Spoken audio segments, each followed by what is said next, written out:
Hey everyone, I hope you're enjoying At Home with Jen so far. We're halfway through filming.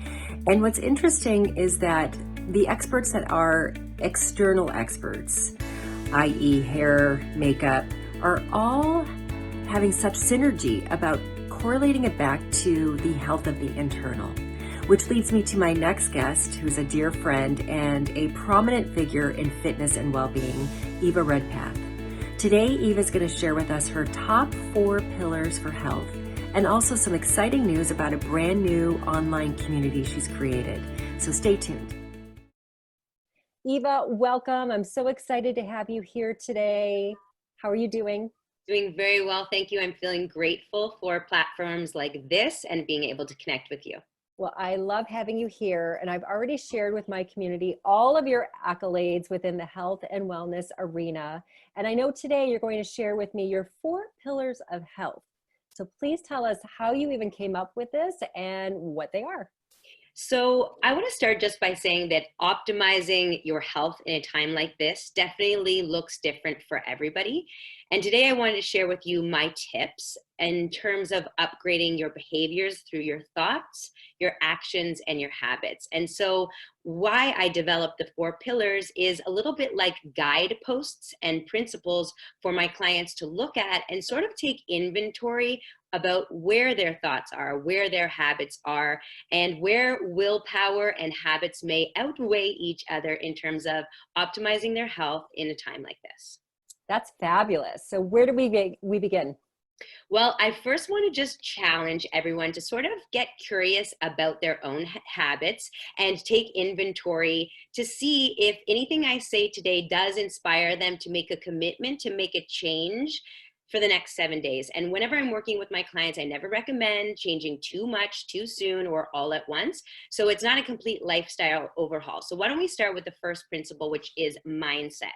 So for me, mindset is all about us leveraging the power of our thoughts to serve us best. So thoughts, as we know, can greatly influence our reality. So right now, you might consider having a daily meditation practice or a visualization practice. And it could be just as simple as connecting with your breath and sitting in stillness and silence.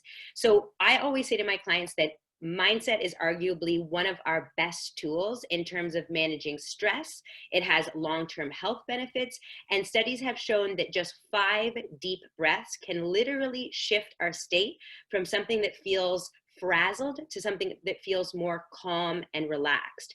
And so one breathing that I want to just say in this pillar exists is something called the 4 square breathing technique, which is a very powerful tool that I give to my clients. And the concept is just to sit in stillness, focus on your breath, and then do a box breath, which encompasses a 4 count inhale, 4 count hold, 4 count exhale, and 4 count hold. I already did that once as you were speaking, and I could already feel things shift. That's fabulous. I was not aware of the 4 count at the end. Yeah. So that's very interesting. Great tip. Thank you. Do go on. So the next pillar is movement. Whenever we move our bodies, we are able to shift our state. So if you are feeling frazzled, if you are feeling frenetic, stressed, agitated, you can move your body for a few moments and it will automatically shift your state. So what does that mean for us right now? Well, I highly encourage people to go outside, get a little fresh air, and take a social distancing walk.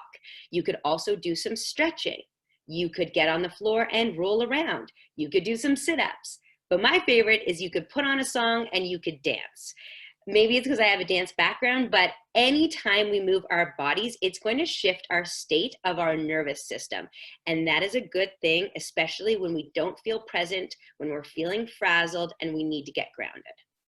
I think that's fabulous. And myself being in such a small space right now, Pilates yoga has been my saving grace, and my daily walks has been such a way to get grounded and clear to continue with work. So I love your tips. Thank you. What's next? So the next pillar is nutrition. I've always said to my clients to think about food as fuel. So balanced nutrition can greatly support your energy, your management of stress, your emotions, and have a positive impact on your immunity. So eating a variety of nutrient-rich, healthy foods every day in order to support your immune function is key at this time. And while it may feel comforting to indulge, I truly recommend everything in moderation. I call it the 80-20 rule. And one amazing thing that is happening right now, since we are making less trips to the grocery store, that there's a lot more home cooking, meal planning, and preparation. And many of my clients have found success making a list, setting a budget, and limiting some of the unhealthier purchases in an effort to kind of set healthy boundaries, if you will, in respect to their current budget and using food as their medicine. But I'll go back to that. Go ahead.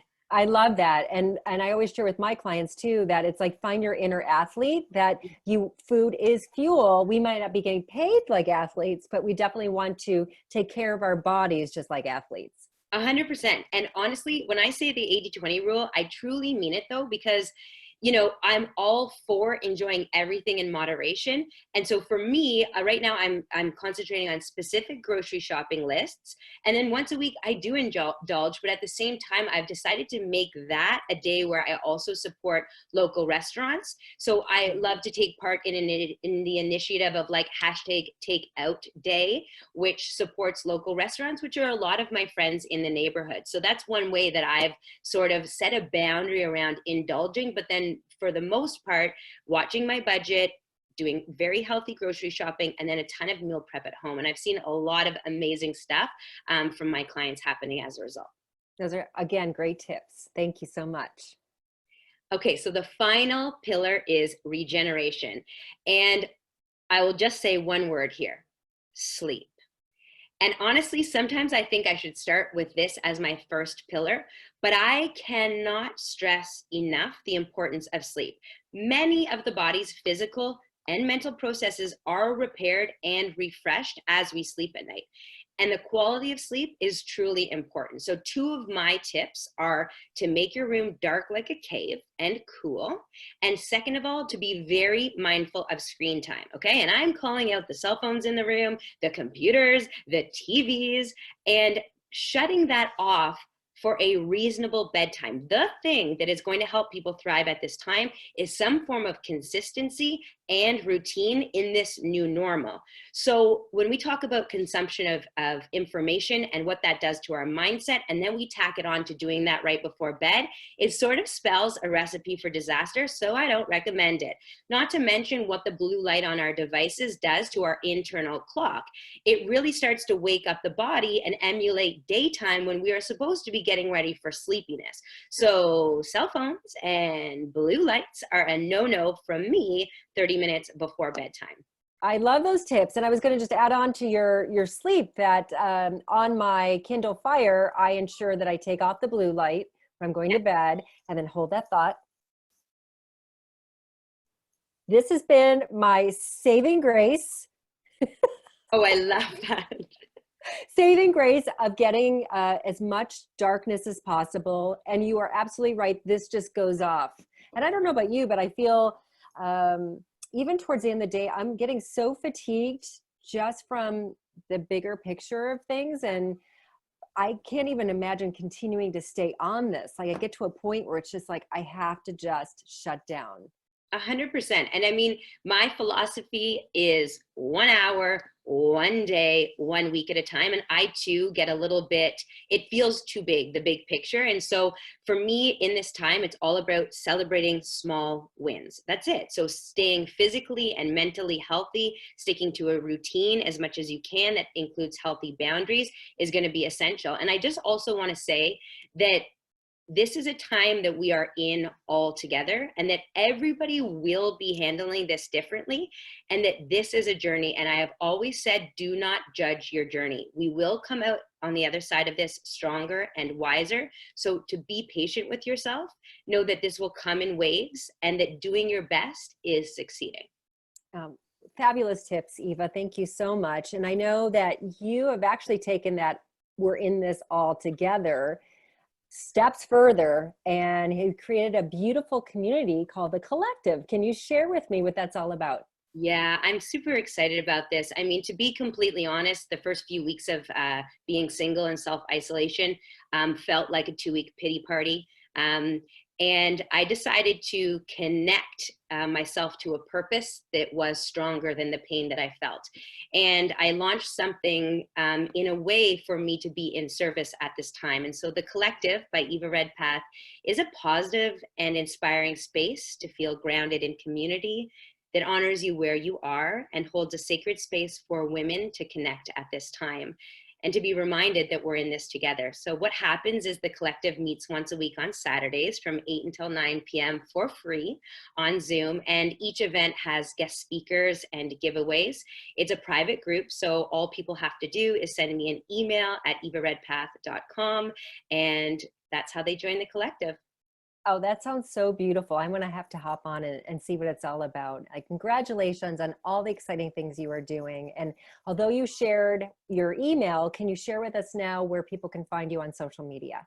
Absolutely. So you can find me on Instagram at Eva Redpath, and across all channels, I have that as a handle.